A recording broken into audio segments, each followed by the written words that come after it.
What's up, guys? It's Doodoo Poker here, back for another video. Today we're going to be talking about the check, probe, bet, river line. Okay, so we're playing against this line. So we are in position and we're playing against the check, probe, bet, river line. All right. So I played this hand today and I wanted to make a video about it. So let's continue with the action. So I raise ace of diamonds, king of clubs in the hijack, and my opponent in the big blind calls. Now the flop comes 9 of clubs, 6 of hearts, 4 of spades. Okay, let's go check out the solver. And I also have MDA I want to show you as well. So, very standard so far. 9 of clubs, 6 of hearts, 4 of spades. So we know from theory that we can either bet or check on this board, right? But it mostly wants to check, okay? So I decided to check. Now on the turn came, excuse me, a 3 of spades. Now my opponent has a decision to make. He can either probe or he can check. Now if we see in theory, we see the sizings mostly want to go smaller, right? It wants to go 33, 50, or 76. It doesn't really want to go big, okay? So what do we know about MDA for probe lines? Let's take a look at MDA for probe lines. Okay, so this is, now in the hand, it's hijack versus big blind, but similar tendencies apply. This is button versus big blind. And we see that they overprobe, okay? So they also overprobe a bit hijack versus big blind as well, okay? So in game, I decide to check back flop, and on the turn, he overbets, okay? So he's betting 290 into 225. Let's get the calculator out just to be official. 290 divided by 225. So he's probing around 129, 129% pot, okay? So if we put this in a solver, let's say it's 124, we see that ace-king, ace of diamonds, king of clubs, is going to be mixed, okay? So that means you can either fold or you can call. They're both the same EV, okay? So we decide to call, okay? Now the river is a 7 of hearts, okay? Now it gets interesting. So I'll follow along in the actual hand. I decide to call. Now the river is a 7 of hearts. Now the pot is 807, okay? And he decides to bet 1060, okay? So what is that? 1060. 1060 divided by 807. So he bet 130%. So he's basically going 130, 130. He probed 130% in the turn, and he bet 130% in the river, okay? So now we have another decision to make, okay? So in a solver, let's say they bet 150 because they don't have this exact sizing, but let's say he bets 150 on the 7 of hearts river, okay? Now a solver always folds, okay? It's actually a big mistake to call. Let's see, ace of diamonds, king of clubs, right here. Let's see what it's saying. It's not a big mistake, okay. I thought it was a bigger mistake, but still, it's a mistake to call in theory. But we have to look at how the population is playing this spot, okay? So let's go back, and we're going to take a look at some MDA for this spot, okay? So this is the big blind versus under the gun hijack. They're combined in this MDA for the check, bet line for single raise pots, okay? Now, I'm going to go over what the color codes mean, okay? So the light green is bluffing, or is the frequency with no pair, okay? So, to give you an example, they probe 30 on the turn, they bet 50 on the river.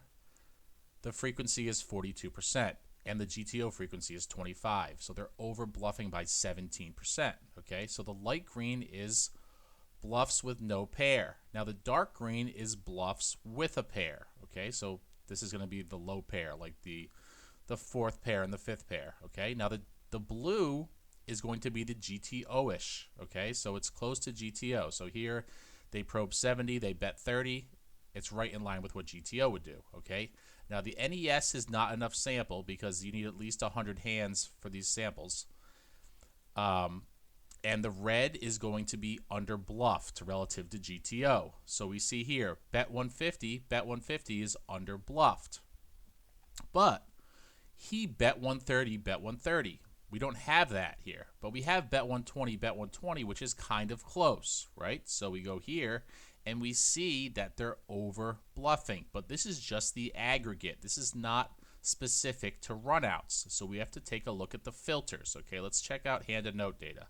All right, so this is going to be, now in this data, it's big blind versus cutoff, but it's going to be very similar to big blind versus hijack. Okay, so this is bet 70 bet, but you have to get an understanding of what textures are over bluffed and under bluffed. Okay, because this will give you, because it's similar for every sizing, right?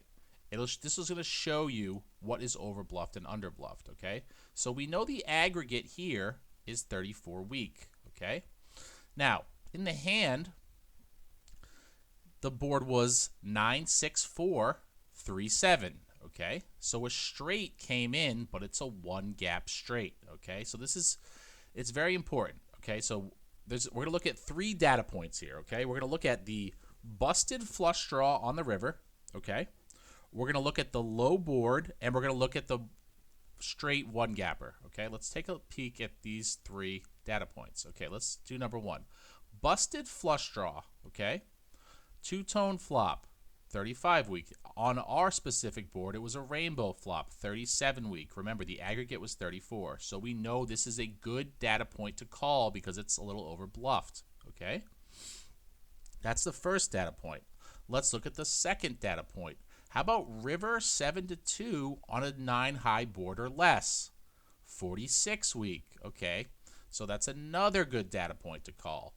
Let's look at the 4 to straight. Okay, so 4 to straight, one gap, 34 week. Okay, right in line with the aggregate. But we know the aggregate is over bluffed, right? So let's look at 4 to straight, no gap, which is not in our specific hand, but it's good to know the difference. Look, the no gap is 27 week. Now, what's a no gap and what's a one gap? Well, this is a one gap. See, the 9-6-4-3-7, there's a one gap in the straight. Now, if this was 9-6-4-3-5 and there was a straight on both ends, it would be a no gap. So what we do here is we call on the one gap, but if this was a 5 on the river, we would fold because it's under bluffed. Okay, so this is kind of a nuanced topic, but in the data we see big differences between this straight one gap and the straight no gap.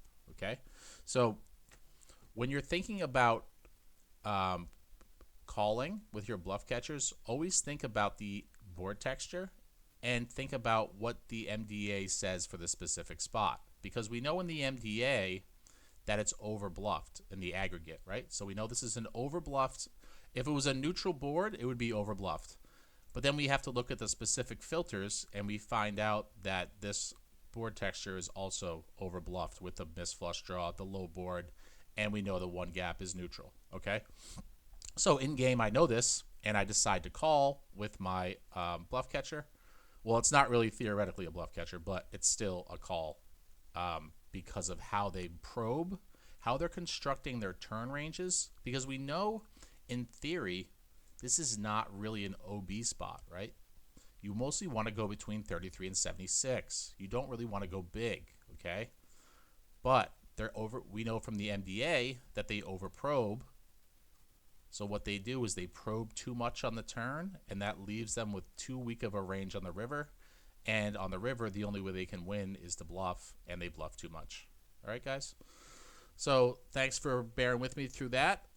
Hopefully everyone learned something, and I will be putting out a new video every day, 9 a.m. Eastern Standard Time. Please subscribe if you haven't, and I will see you in the next video. Take care.